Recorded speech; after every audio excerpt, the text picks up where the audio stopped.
అయితే అమ్మవారి కేశపాశానికి నిజంగా అలా సుగంధం ఉంటుందా అండి అంటే యథార్థముగా అటువంటి సుగంధం ఉంటుంది. నేను మీతో ఒక యథార్థాన్ని మనవి చేయాలి అంటే, అమ్మవారిని అద్భుతంగా అంటే పరమభక్తితో ఆరాధించగలిగినటువంటి భక్తి తత్పరులు పూజ చేసేటటువంటి మందిరంలోకి మీరు ఎప్పుడైనా వెళ్ళి చూశారో లేదో నాకు తెలియదు. నేను మీకు ఒక ఉదాహరణ చెప్పాను గత ప్రసంగాల్లో ఒక పూజ గురించి. అటువంటి వారు పూజ చేసి బయటికి వచ్చేసిన మందిరంలో కేవలం ఒక అక్షతలు ఒకటే వాళ్ళు పూజలో వాడి బయటికి వెళ్ళిపోయినా, మరునాడు పొద్దున్న పూజ గది తలుపులు తెరిచినా సరే మీరు ఆ సువాసనలకు అలా నిలబడిపోతారు. అటువంటి సువాసన వస్తాయి. అరణ్యంలో ఇష్టకామేశ్వరి అని ఉంటుంది. మీలో కొంతమంది చూసి ఉంటారు, ఇష్టకామేశ్వరి దర్శనం చేసి ఉంటారు.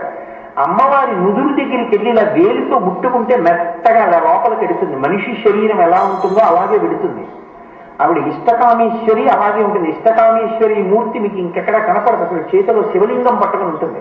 అలాగే శ్రీశైలంలో అక్కమ్మ మహాదేవి దేవాలయము అని ఉంటుంది. చాలా జాగ్రత్తగా పాకుతూ పైకెక్కాలి.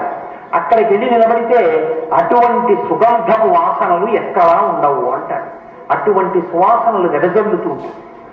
కాబట్టి ఉంటుంది లోకంలో, కానీ మనకి అనుభవమునందు అది తెలియకపోవచ్చు.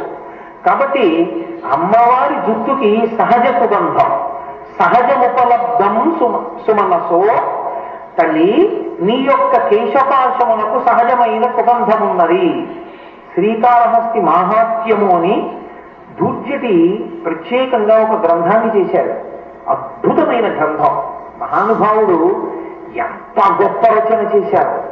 అందులో ప్రత్యేకంగా ఒక ఆఖ్యానం ఉంది. ద్రవిడ దేశంలో అంటే తమిళనాడులో, ఇప్పుడంటే తమిళనాడు అంటున్నాం, మధురై అని ఒక రాజ్యం. అక్కడ మీనాక్షి అమ్మవారి కొలువై ఉంది.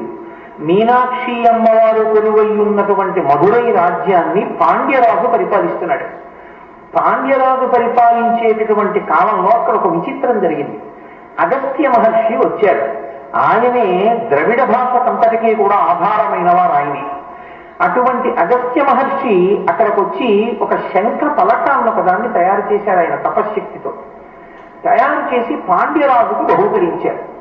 ఆయన ఇచ్చి ఒక మాట చెప్పారు, ఈ శంఖ పలకమునకు ఉన్నటువంటి గొప్పతనం ఏమిటో తెలుసా? సరస్వతీ సమానుడైనటువంటి కవి తన కవిత్వములకు ప్రయోజనము లోకములకు ఇవ్వగలిగినటువంటి కవి దీని మీద కూర్చోవడానికి అర్హత పొందుతాడు.